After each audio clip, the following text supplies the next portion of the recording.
पण लागतं काय? पेशन्स. तो जर ठहराव जर समजा तुमच्यात नसेल, काही नाही, गोट्या कुठेतरी घरंगळत जाणार.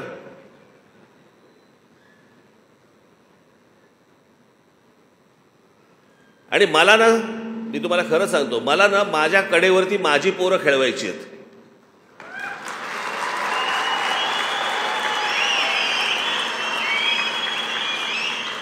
कारण सध्या महाराष्ट्रामध्ये काय झालंय, दुसऱ्याची पोरं कडेवरती घेऊन फिरण्यामध्ये जो आनंद मिळतोय, तसलं सुख नकोय मला. माझ्यात आहे ताकद तेवढी.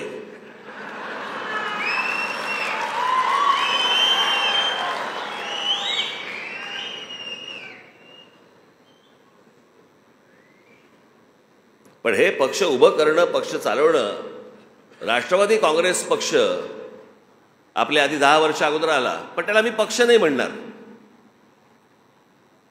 तो निवडून येणाऱ्या माणसांची बांधलेली मोळी आहे ती.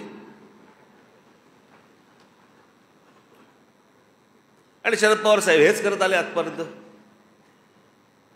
जे जे निवडून येतात त्यांना बरोबर घेतात, त्याची एक मोळी बांधतात आणि सांगतात हा माझा पक्ष. ते वेगळे झाले तरी ते निवडून येणार आहेत. हा तर झालेच. पण या महाराष्ट्रामध्ये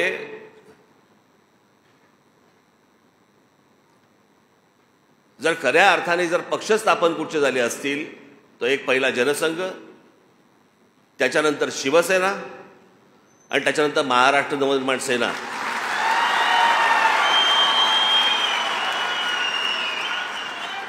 याच्यामधले 99% लोकांचा कधी कुठच्या राजकारणाशी काही संबंध नव्हता. इथे आमचा अविनाश जाधव कुठे बसला असेल, कुठे आहे? इथे.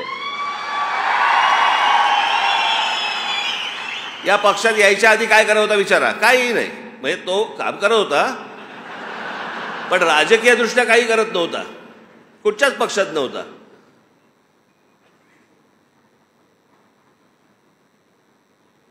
असे हजारो तरुणी या पक्षामध्ये आहेत की जे अनेक ठिकाणी नावारूपाला आले, मोठे झाले, होत आहेत, अजूनही होतील. तुमच्यातले अनेक आमदार होतील, नगरसेवक होतील.